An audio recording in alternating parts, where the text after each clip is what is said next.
네,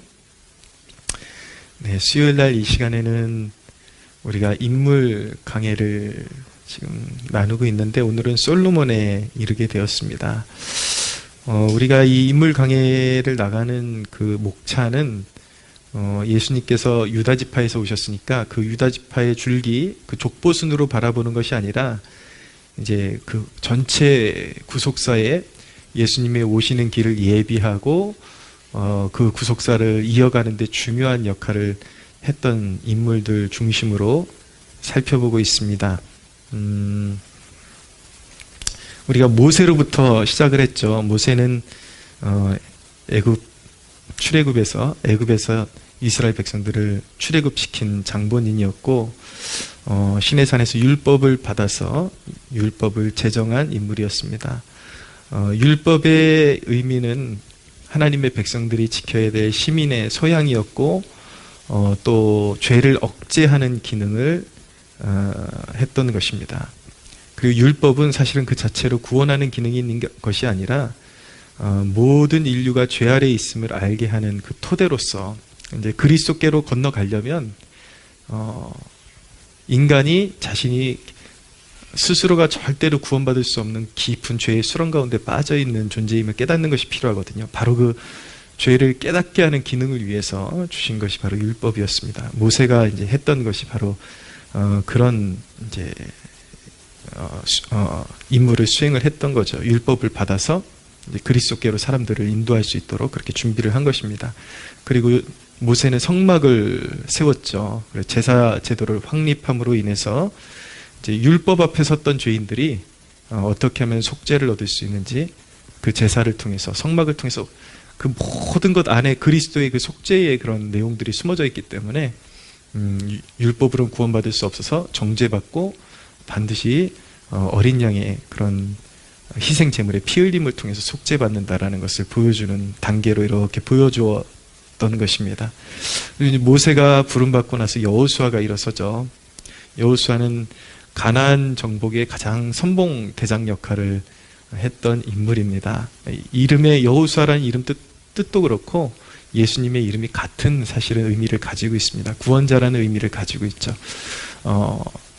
영적인 가나안, 젖과 꿀이 흐르는 영원한 땅으로 인도하시는 예수 그리스도를 예표하는 인물로서 여호수아가 또 이스라엘 백성들을 인도하는 사명을 감당했었고, 여호수아가 생존했을 때까지만 해도 이스라엘 백성들은 영적으로 그래도 건재했는데 여호수아가 죽고 나서 이제 사사 시대가 펼쳐지게 됩니다. 그들이 이제 왕이 없으므로 자기 소견에 옳은 대로 행하는 그런 영적으로 완전히 부패하고 그 나락으로 떨어지는 그런 영적인 타락을 경험하게 되죠. 그래서 하나님의 그런 구원 역사가 위기를 맞이하나 싶었는데 사사시대의 그 깊숙한 곳에조차도 하나님께서 일하고 계심을 보여주셨죠. 그래서 사사시대 말미에 유다지파의 보아스라는 인물과 그 모압 여인 룻이 이제 결혼을 해서 이제 그들이 다윗의 증조모가 되는 것입니다. 그래서 그것이 보아스와 룻을 통해서 이제 다윗을 준비시키시는 작업을 하나님께서 하고 계셨다라는 것. 그러니까 가장 타락한 그런 하나님의 백성들 이면에서도 하나님께서 그 구속 역사를 끊임없이 이어가고 계신다라는 것을 보여주고 있는 것입니다. 그래서 사사시대의 그 끝자락에 사무엘이라는 선지자가 나타나서 이제 드디어 다윗 왕에게 기름을 붓게 됩니다. 다윗은 모진 연단을 통해서 이제 하나님이 세우시는 신정국가의 첫 번째 왕으로서 사울은 패해지고 다윗이 그렇게 첫 번째 왕으로 등극을 하게 되는 것입니다. 그래서 다윗이 등장하면서 이제 구체적으로 성경에 메시아 지파가 이제 부각이 되기 시작하는 것이죠. 유다 지파가 이제 이 유다 지파를 통해서 영원히 다스리시는 왕이 올 것이다 라는 것을 이제 점점 더 가까이 접근을 하고 있는 것입니다. 그래서 하나님께서 유다 지파였던 다윗을 왕으로 세우셔서 이제 너의 후손을 통해서 메시아를 보내주고 영원한 왕국을 세우겠다라는 약속을 주셨던 것입니다. 그렇게 이제 다윗이 죽고 나서 그 왕권의 바통이 솔로몬에게로 이어지게 되었습니다. 그래서 오늘 솔로몬에 이르게 된 것이죠. 사실은 솔로몬은 굉장히 뛰어난 왕이었지만 굉장히 비운의 왕이기도 했습니다. 그래서 솔로몬은 오히려 하나님의 그 약속이 다윗의 왕권이 영구할 거라고, 영원할 것이라고 말씀하셨는데, 그 약속이 오히려 솔로몬을 통해서 단순히 인간적인 혈통이나 방법으로 이루어질 수 없다라는 것을 보여준 인물이 되어버렸습니다. 솔로몬이 하나님을 배역하고 배도하고 이방신을 섬기고 그렇게 타락하게 되면서 결국은 사람의 힘으로는 하나님의 약속이 사람의 자격으로는 이어질 수 없다라는 것을 보여주는 그런 인물이 되어버린 것이죠. 솔로몬이라는 인물에 대해서 조금 더 살펴보면, 솔로몬은 밧세바의 아들입니다. 다윗과 밧세바 사건은 익히 잘 알고 있잖아요. 밧세바의 첫째 아들은 다윗과 밧세바 사이에서 나온 첫째 아들은 하나님의 징계로 죽게 되었고, 그 위에 하나님께서 긍휼히 여기사 주신 아들이 바로 솔로몬이었습니다. 여디디야, 하나님이 사랑하시는 자다라는 그런 뜻을 가지고 있죠. 솔로몬이 그 이스라엘 왕이 되는 데는 사실은 그렇게 쉽지는 않았습니다. 압살롬이 아버지 다윗을 반역에 성공하고 왕이 되었다면 솔로몬은 아마 왕이 되지 못했을 것입니다. 그리고 배다른 또 다른 형이 있었죠. 아도니아가 스스로 높여서 자신이 왕이 되려고 했는데, 그런 이제 왕권의 위협을 받았지만, 그리고 서열순으로는 솔로몬이 왕이 될 수 있는 입지는 아니었는데, 다윗 왕이 이제 솔로몬을 지정을 한 것입니다.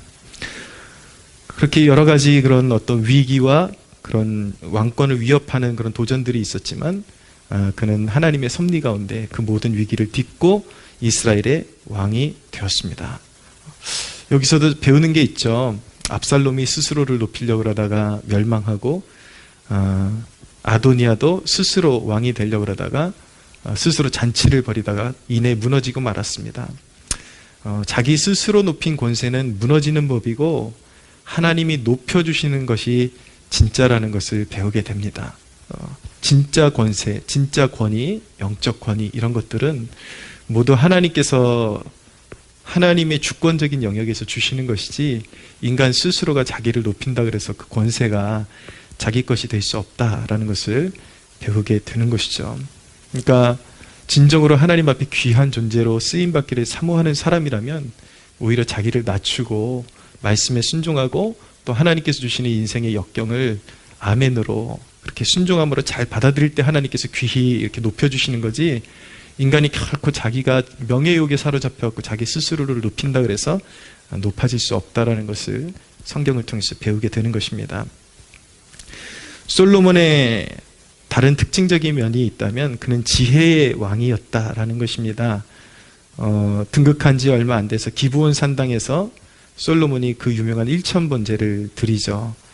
그때 번제를 드리고 나서 솔로몬이 꿈을 꿨는데, 잠자리에서 꿈을 꿨는데, 하나님께서 네가 원하는 것이 무엇이냐라고 솔로몬에게 물어보셨을 때에, 솔로몬이 부와 세상 영광을 구한 것이 아니라 하나님 앞에 듣는 마음을 구했습니다. 하나님 앞에 순종하고 싶어서 듣는 마음을 구하고, 선악을 분별하게 해주소서, 내가 다스려야 될 그런 백성들이 무수하게 많은데 이 백성들의 재판을 공의롭게 하려면은 인간의 지혜로, 나의 지혜로 할 수 없으니까 하나님께서 지혜를 주셔서 하나님이 주시는 지혜로 올바른 재판을 할 수 있도록 그렇게 지혜를 주십시오. 그렇게 구했을 때 그 솔로몬의 간구가 하나님이 들으시기에 굉장히 좋으셨다라고 그렇게 말씀하고 있습니다. 그래서 하나님께서 네가 네 자신을 위해서 부귀 영광을 구하지 아니하고 그렇게 백성들을 잘 다스리기 위해서 그런 공의로운 마음, 지혜를 구했으니 내가 그 지혜를 주고 거기에 더해서 네가 구하지 않은 부귀 영광까지 주겠다. 그렇게 하나님께서 허락하신 것입니다. 그 내용이 바로 열왕기상 3장 4절에서 15절의 내용인 것입니다. 그렇게 하나님의 그런 총애 가운데 이제 왕의 권좌를 누리고 굉장히 탁월함을 가지고 정치도 굉장히 수완이 좋게 잘해서 나라가 굉장히 견고해지고 있었고, 또 아버지 다윗의 가업을 이어받아서 하나님의 성전을 세우는 과업을 이루게 됩니다. 그런데 솔로몬의 괄목할 만한 업적은 안타깝게도 그런 위대한 업적이 계속 이어지는 것이 아니라 이스라엘의 남과 북으로 나누는 분열 왕국을 낳는 그런 장본인이 되어버렸다라는 것입니다. 그것이 아마 솔로몬이 가지고 있는 치욕이고 그의 부정적인 업적이라고 말씀드릴 수가 있습니다. 다시 한번 말씀드리지만 솔로몬이 하나님의 총애를 받고 그렇게 왕권을 시작을 했지만 그렇게 타락한 인물이 되었다라는 것은 하나님께서 다윗에게 유다 지파를 통해서 메시아를 보내주시겠다라고 약속하셨지만 그것이 결코 인간의 방법으로 이루어질 수 없다라는 것을 보여주고 있는 것입니다.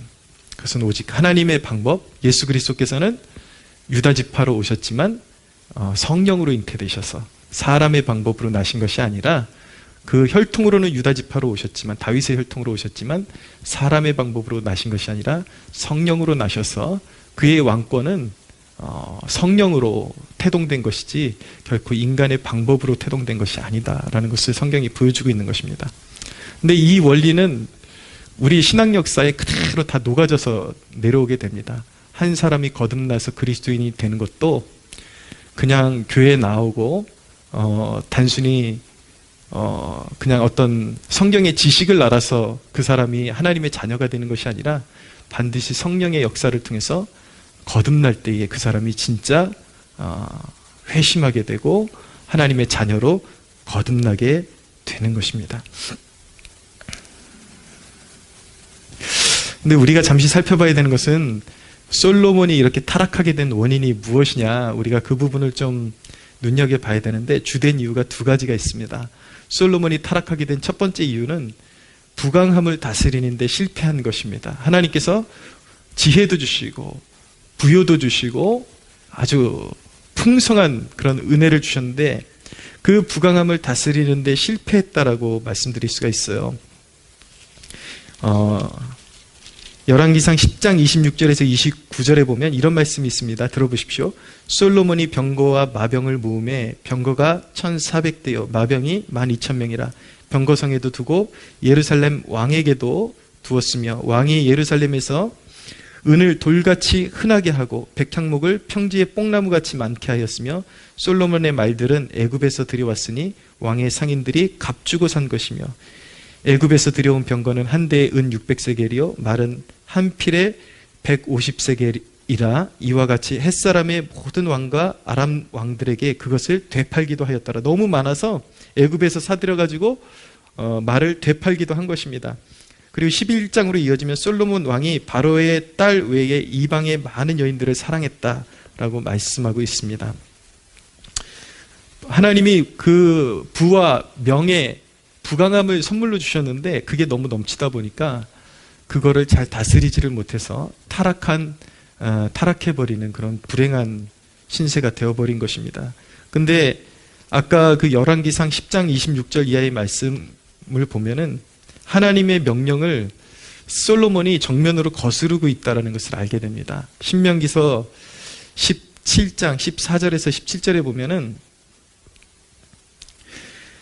이스라엘이 앞으로 이제 왕을 세울 때에 그 왕이 꼭 지켜야 될 명령이 이것이다 이렇게 율법에 명기해 주셨거든요. 내가 내 하나님 여호와께서 내게 주시는 땅에 이르러 그 땅을 차지하고 거주할 때에 만일 우리도 우리 주위의 모든 민족들 같이 우리 위에 왕을 세워야 하겠다는 생각이 나거든 반드시 내 하나님 여호와께서 택하신 자를 내 위에 왕으로 세울 것이며 내 위에 왕을 세우면 내 형제 중에서 한 사람을 할 것이요 내 형제 아닌 타국인을 내 위에 세우지 말 것이며 그는 병마를 많이 두지 말 것이요 병마를 많이 얻으려고 그 백성을 애굽으로 돌아가게 하지 말 것이니 이는 여호와께서 너희에게 이르시기를 너희가 이후에는 그 길로 다시 돌아가지 말 것이라 하셨으며 그에게 아내를 많이 두어 그의 마음이 미혹되게 하지 말 것이며 자기를 위하여 은금을 많이 쌓지 말 것이니라.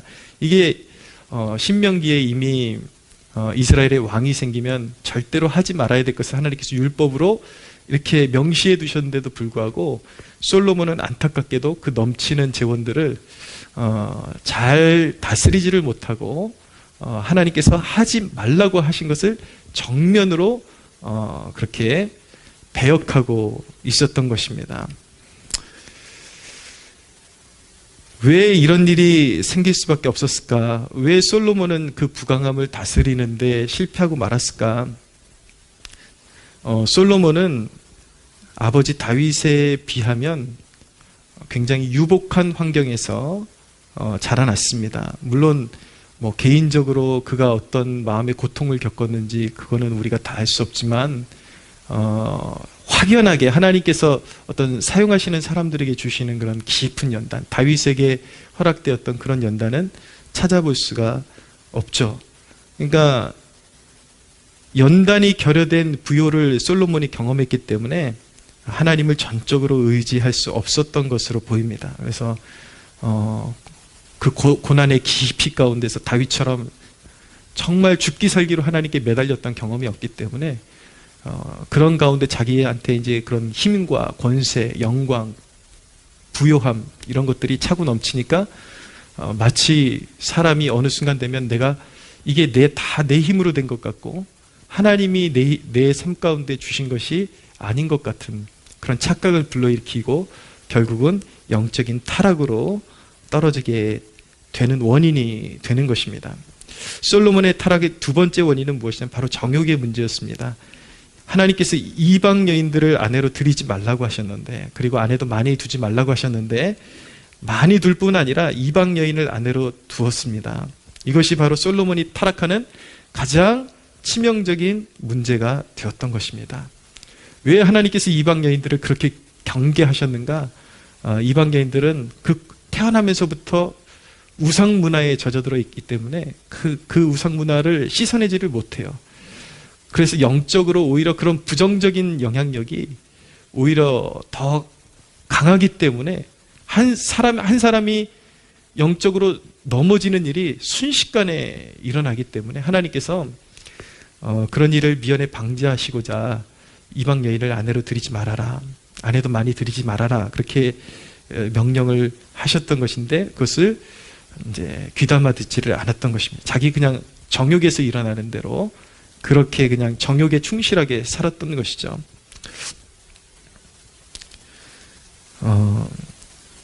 근데 사실 이 모든 것들이 솔로몬의 강점에서 비롯된 것입니다. 솔로몬이 외교술도 너무나도 출중했기 때문에 그 이방 세력들하고 교류를 하다 보니까 이제 이방 여인을 아내로 들여오게 되고 이런 일들이 일어나게 된 것이죠.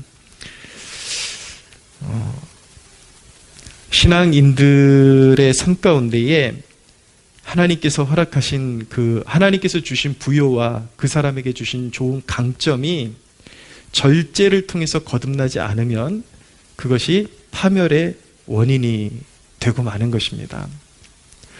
그래서 그냥 모든 것을 다 누리는 것이 좋은 것이 아니라 항상 하나님께서 내게 이렇게 누리게 하신 그 뜻과 목적이 무엇일까? 어떻게 사용해야 될까? 그것을 많이 고민하고 절제를 통해서 거듭난 심령으로 하나님이 주시는 마음으로 그런 것들을 다스릴 수 있어야 그것을 통해서 하나님께 영광이 되는 아름다운 열매를 맺을 수가 있게 되는 것입니다. 우리가 이 대목을 나누면서 마음에 새겨두어야 할 점이 무엇이냐면 솔로몬의 타락이 성전 건축과 함께 시작되었다라는 점을 우리가 눈여겨봐야 합니다. 굉장히 우리가 이게 특이한 점이고 우리가 신앙생활하면서 깜빡하고 지낼 수 있는 대목인데 솔로몬의 타락이 성전을 건축하는 동시에 자기의 궁궐을 짓고 또 이방 아내들을 위한 궁궐을 동시에 짓기 시작하면서 이미 솔로몬의 타락은 영적인 부흥과 함께 그의 타락의 씨앗도 같이 심기기 시작했다라는 것을 보여주고 있는 것입니다. 그러니까 영적인 전성기와 몰락의 그림자가 함께 태동했다라는 것을 유심히 보아야 하는 것입니다. 우리가 하나님 앞에서 정말 기도로 심고 그리고 하나님의 말씀에 순종해서 하나님께서 전인적으로 우리에게 복을 주실 때가 있습니다. 그런데 우리가 이 솔로몬을 통해서 반드시 기억해야 되는 것은 그 모든 것을 그냥 누리는 것이 마냥 축복이라고 그렇게 넋을 놓고 있어서는 안 된다라는 것입니다. 그런 한 인생에게, 한 교회에게, 어떤 공동체에, 국가에 그런 영적인 부흥과 전성기가 시작될 때에 몰락의 그림자가 함께 태동될 수 있다라는 것, 그것을 우리가 깊이 숙고하고 마음에 심어야 하는 것입니다. 그래서 전성기가 오면 내가 붙잡아야 할 영적인 축복과 그리고 지금 이 순간 내가 가지쳐내야 할 사치나 문란함을 잘 간파해야 하는 것입니다. 지금 막 이제 특별히 막 인생의 어려운 고비를 넘어서 하나님께서 이제 막 우리의 삶 가운데, 나의 삶 가운데 복을 내려주시고 뭔가 유복하게 되고 막 이렇게 되니까 이제는 어려운 시기가 지나갔나 보다 그러고 그냥 대뜸대뜸 그냥 주는 대로 그냥 다 받아서 그냥 자기의 사욕을 위해서 그렇게 쓰다 보면 그것이 곧 전성기와 함께 타락이 되고 이미 그 순간 어느 순간에 정점을 찍으면 이제 내리막길로 걸어가는 게 치닫는 것이 이미 작정이 되어 있는 것입니다. 얼마나 무섭습니까, 여러분? 그러니까 여기서 또 한번 우리 기독교인들의 정신 가운데 청지기 정신이 얼마나 중요한지를 배우게 되는 것입니다.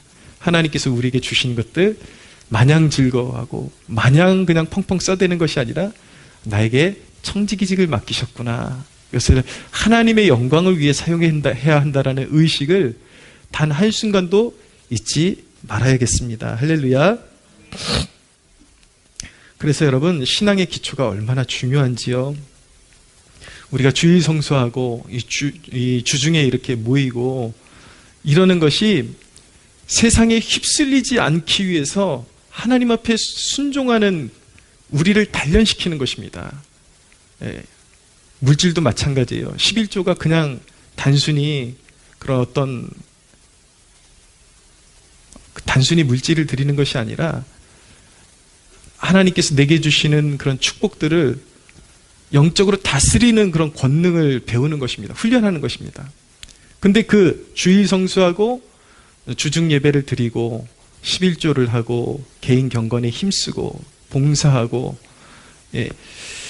이런 것들이 우리가 하나님의 뜻대로 우리에게 주신 것들을 어떻게 다스려야 되는지 가장 올바르게 다스릴 수 있는 가장 기초 단위를 배우는 것이라는 것을 알아야 합니다.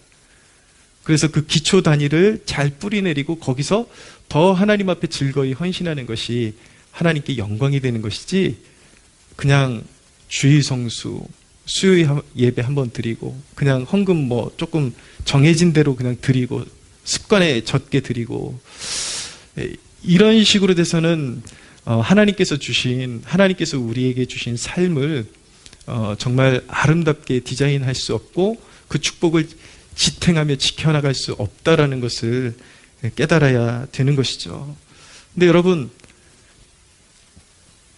우리에게 무수한 그런 유혹들이 있는데 내 멋대로 살고 싶은, 그런데 그런 아주 기초적인 신앙의 기초가 되는 것이 말 그대로 신앙의 뿌리고 기초단 말이에요. 주의 성수하고 이런 주중에 함께 모여서 기도에 힘 모으고 하나님 앞에 정성껏 10분의 1을 떼어서 드리고 이런 것들이.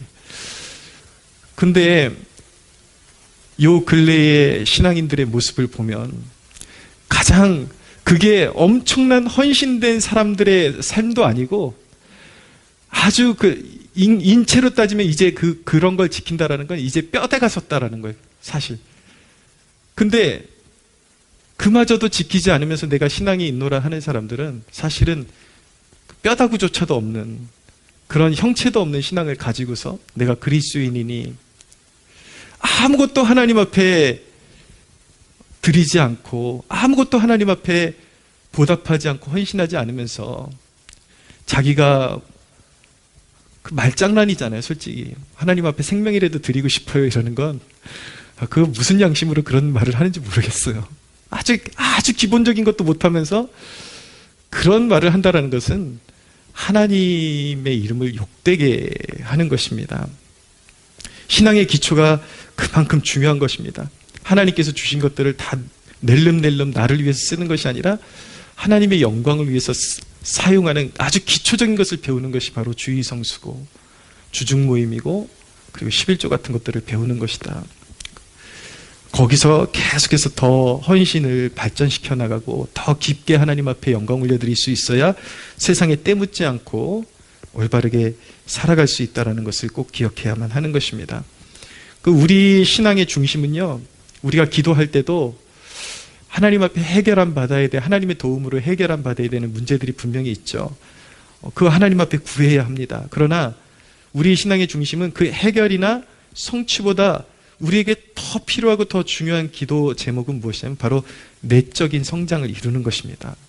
왜냐하면 거룩한 사람이 되지 않고 하나님의 것을 거룩하게 지킬 수 있는 그런 내적인 강인함을 소유하지 못한 사람들이라면 뻔한 것입니다. 하나님께서 축복을 주셔도 감당할 수 없는 존재가 되는 것입니다. 그냥 인간적인 사욕으로 다 사용하고 탕자처럼 다 탕진해버리는 그러한 인간이 될 수밖에 없는 것이죠. 그래서 하나님 것을 받아서 그것을 아름답게 그것을 관리하고 유혹은 물리치고 나에게 있는 것은 하나님의 뜻대로 사용할 수 있는 그런 내적인 그런 능력이 배양이 되지 않으면 결코 하나님이 주시는 축복을 관리할 수도 없고 전인적인 축복을 받아 누릴 수 없게 되는 것입니다.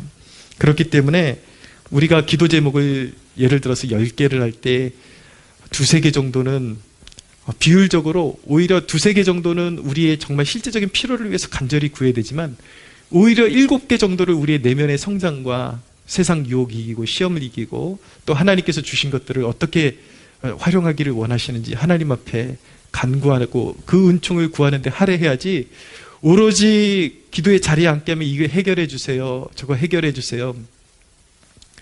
그것이 결코 축복의 문으로 들어갈 수 없다는 것을 알아야 됩니다. 이전에 청년들 제가 지도하면서 굉장히 그 인상에 남는 친구가 하나 있었는데 청년부 회장을 하면서 취업이 안 되니까 그렇게 주중 기도에 나와가지고 정말 무릎 꿇고 땅바닥에 무릎 꿇고 정말 그렇게 통곡하면서 눈물로 쏟아내던 그렇게 신실했던 청년이 있었습니다. 근데 그 청년이 대기업에 취직이 됐어요. 취직이 되자마자 가장 먼저 안 보이는 게 기도의 자리더라고요. 기도에 안 나와.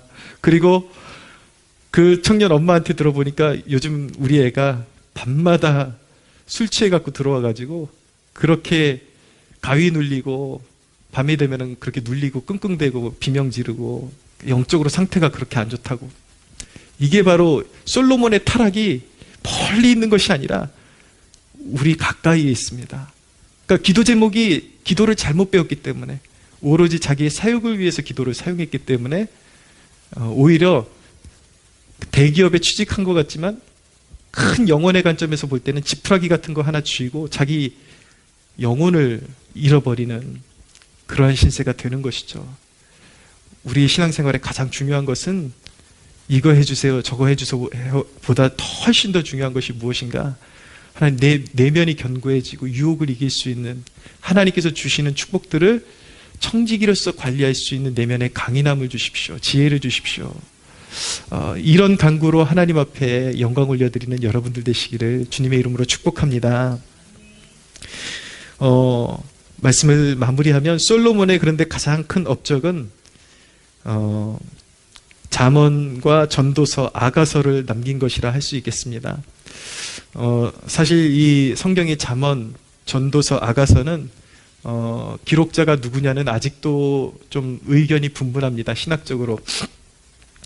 그 이유는 무엇이냐면 솔로몬이 타락한 것으로 끝난 것으로 돼 있는데 이렇게 타락한 사람이 성경을 기록했다는 건 신학적인 견지에서는 맞지 않다. 그래서 아마 솔로몬이 아닌 다른 인물이 존재할 것이다라고 그렇게 접근을 하는데, 그동안 교회가 인정해왔던 전통적인 입장에서는 솔로몬이 노년에 돌이켜서 회개하고 그리고 인생의 산전수전을 다 겪어본 것이 아마 잠언, 전도서, 아가서다 이렇게 받아들이고 있었습니다. 그런데 저는 오늘 그 전통적인 견지를 저는 존중하는 입장에서 그것을 토대로 말씀드리면 솔로몬의 가장 큰 업적은 바로 이 잠언, 전도서, 아가서를 남긴 것이라고 할 수 있겠습니다. 그가 인생의 그런 부귀영화를 누려보고 타락도 다 해보고 인생의 말년에 깨달은 것은 무엇인가?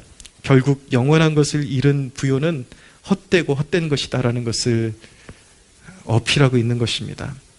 그리고 여호와를 경외하는 것이 지식의 근본이요 지혜의 근본이다. 그리고 잠언의 골자는 지혜의 목소리에 응답하지 않는 자는 멸망할 것이다. 그러니까 결국 솔로몬도 예수 그리스도 안에 인생의 해답이 있고 그분 안에만 영원한 것이 있다라는 것을 설파하고 이 세상을 이제 마무리를 한 것입니다. 그래서 솔로몬의 잠언의 한 구절을 읽어드리면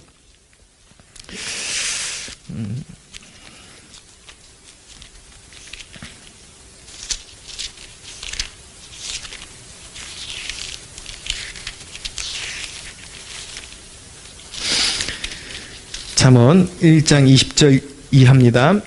지혜가 길거리에서 부르며 광장에서 소리 높이며 시끄러운 길목에서 소리 지르며 성문 어기와 성중에서 그 소리를 발하여 이르되 너희 어리석은 자들은 어리석음을 좋아하며 거만한 자들은 거만을 기뻐하며 미련한 자들은 지식을 미워하니 어느 때까지 하겠느냐. 나의 책망을 듣고 돌이키라. 보라, 내가 나의 영을 너희에게 부어주며 내 말을 너희에게 보이리라. 내가 불렀으나, 여기 내가는 지혜입니다. 여기는 이 지혜는 바로 예수 그리스도를 상징하는 것입니다.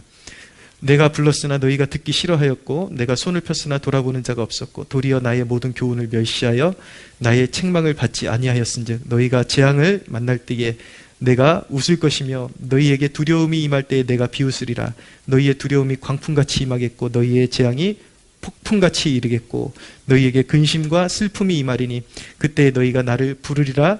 그래도 내가 대답하지 아니하겠고 부지런히 나를 찾으리라. 그래도 나를 만나지 못하리니 대저 너희가 지식을 미워하며 여호와 경외하기를 즐거워하지 아니하며 나의 교훈을 받지 아니하고 나의 모든 책망을 업신여겼음이니라.